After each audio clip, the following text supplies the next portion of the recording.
In this video, we're going to talk about working smart rather than working hard. And there is a big difference. Now, let's look at some examples from the real world. Do you not think that cooks and dishwashers are working hard? What about construction workers, bulldozer operators, and delivery boys? Now, the work that they do is physical and can be really tiring. But ask yourself, how many of them actually live a luxurious life in return for their hard work? Well, yes, they manage to make ends meet and they're paying their bills, but how do they compare with executives, managers, and CEOs? Now, this brings you to these next classes of workers, and when you look at them, you can't help but think that the big guns of international conglomerates and big companies are living a life of ease, right? After all, they seem to have everything from all the latest gadgets, they have the most luxurious car models, they take exotic holidays, and all that sort of thing. So why is there such a huge gap in the financial standing between these two groups of people? Well, the answer is how they work.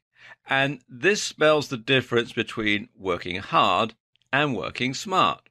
Now, going back to the construction workers, bus drivers, delivery boys, fry cooks, etc. Now, they are simply doing a preset series of tasks.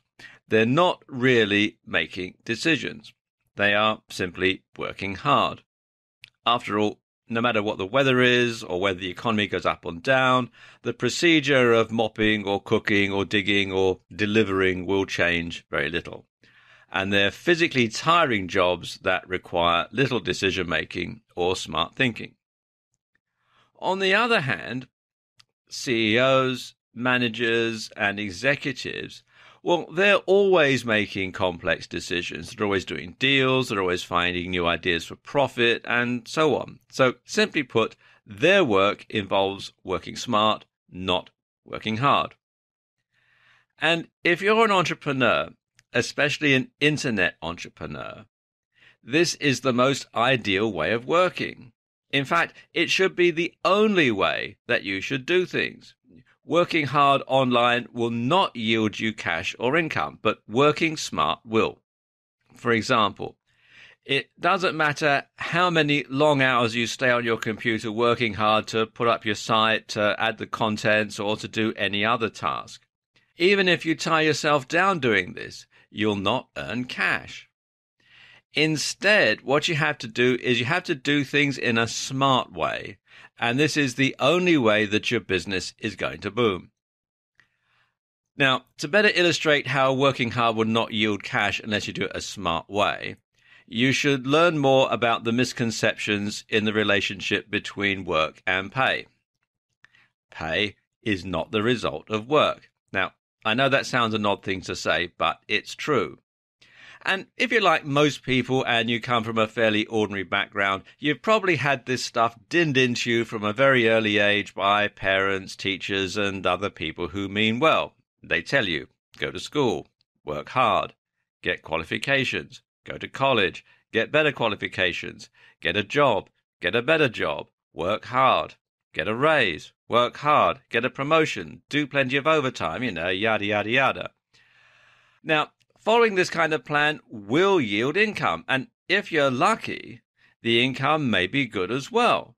Now, I'm not saying that you don't need to go to school or college, but once you enter the world of work and you get yourself a wage slave job for an employer, you have to ask yourself, were you ever the one who made the decisions?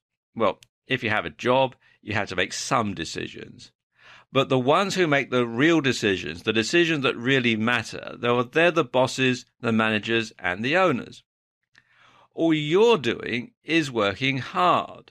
And you're working hard doing things that other people have set out for you to do. And the ones doing the smart jobs are the higher-ups, and they hired you so that they can focus on making decisions and finding profitable deals while leaving the hard stuff to you. So I'll say it again.